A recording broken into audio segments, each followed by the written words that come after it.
Hey everyone, welcome. Today, we're taking you on an insider's tour of your home's HVAC system. It's one of those things that's absolutely critical to your comfort, but most of us don't think about it until something goes wrong. So, let me start by asking you a question. Just think for a second about all the appliances you've got. The fridge, the dishwasher, the microwave. Which one do you think puts in the most hours, works the hardest day in and day out? Well, you might be surprised to learn it's your heating and air conditioning system. And it's not just running, it's basically fighting a constant invisible war to keep your home comfortable. And that brings us to our first section. We're going to pull back the curtain on this unseen battlefield and really look at the incredible strain your HVAC system is under, especially in certain climates.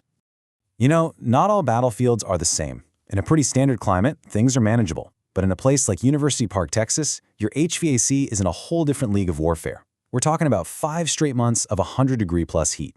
We're talking about shifting clay soil that actually moves your house's foundation. And get this, attics that can turn into 150-degree ovens. It's often part of what's called a heat island effect, where the city is just way hotter than the surrounding areas. That's not just stress, it's an extreme environment. So let's look at the specific enemies on this battlefield. You've got that insane attic heat that literally cooks the sensitive electronic parts. Then there's the shifting soil, which can physically pull your air ducts apart. And something as beautiful as a mature oak tree can become an enemy, clogging up your outdoor unit so it can't breathe. It's a non-stop, multi-front assault. So, when a system finally fails under all this pressure, it's almost never a total mystery. There are a few common culprits that pop up again and again. So in this next section, we're going to decode these usual suspects. First up on our most wanted list, and probably the most common of all, is capacitor failure. So what in the world is a capacitor, and why do they fail so often? The easiest way to think about a capacitor is that it's like the starter for your car's engine. It delivers that big jolts of electricity to get the main motors, the compressor and the fan, up and running. But that brutal 150-degree attic heat we talked about, it slowly bakes this little component over the years until it just gives out. When that happens, your whole system just can't start. All right, next on our lineup of suspects is a much sneakier problem, one that happens slowly over time: refrigerant leaks. Refrigerant is basically the magic fluid that carries heat out of your house. When it starts leaking, even just a little bit, your AC just doesn't cool as well. You might even see ice building up on the indoor unit, which is a big red flag. And here's the real danger.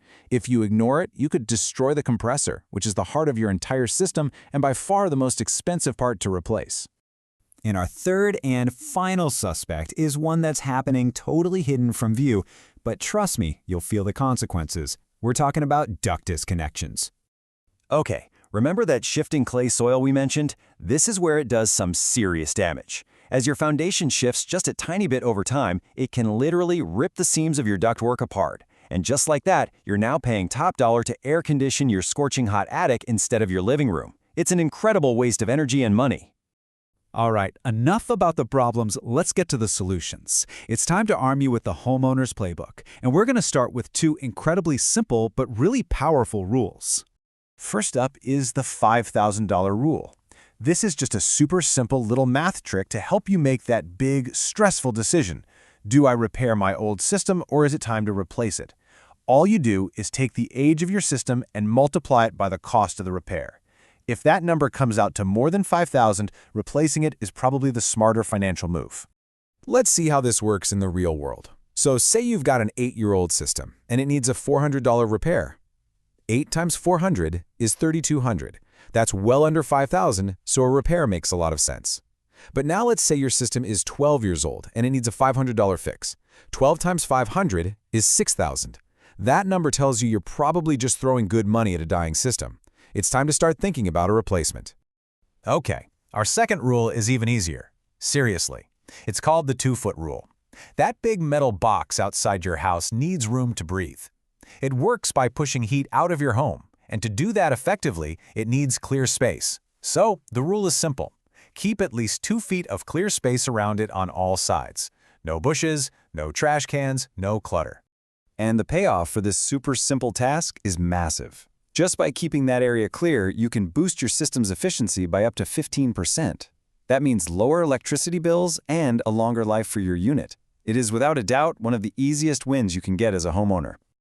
Now, even with the best playbook, there are going to be times when you have to call for backup. So let's talk about what you should expect and honestly, what you should demand when you call in a professional.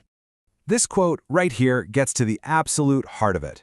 An AC breakdown is already stressful. The last thing you need is to worry about a surprise bill at the end. Upfront, transparent pricing is the #1 sign of a professional service. You should know exactly what you're paying before any tools come out. And the process itself should be just as clear. First, you get an immediate dispatch and an accurate arrival time. Second, the technician does a complete diagnosis before any work begins and gives you a clear written estimate. And finally, only after you give the okay, they do the repair and then test everything to make sure it's working perfectly. So here's a little pro tip for spotting a good diagnosis. Watch the clock. A true professional isn't going to just glance at your unit for 5 minutes. A proper, thorough investigation to figure out the real problem should take somewhere between 30 and 45 minutes. This is what prevents misdiagnosis and stops you from paying for parts and repairs you never even needed. And that brings us to the whole point of this guide. Our goal here is to help you shift from being a passive worrier about your HVAC system to being an informed, proactive manager of your own home's comfort. So let's do a quick recap of your new toolkit. First, understand the unique battlefield your system is on. Second, know the usual suspects, capacitors, refrigerant leaks, and duct problems. Third, use your playbook, the $5,000 rule and the 2-foot rule to make smart choices. And finally, demand a clear, transparent process from anyone you hire. So, we'll just leave you with this final thought. You have the playbook now. You know what to look for. The only question left is your home's hardest worker ready for the fight ahead? Thanks for joining us.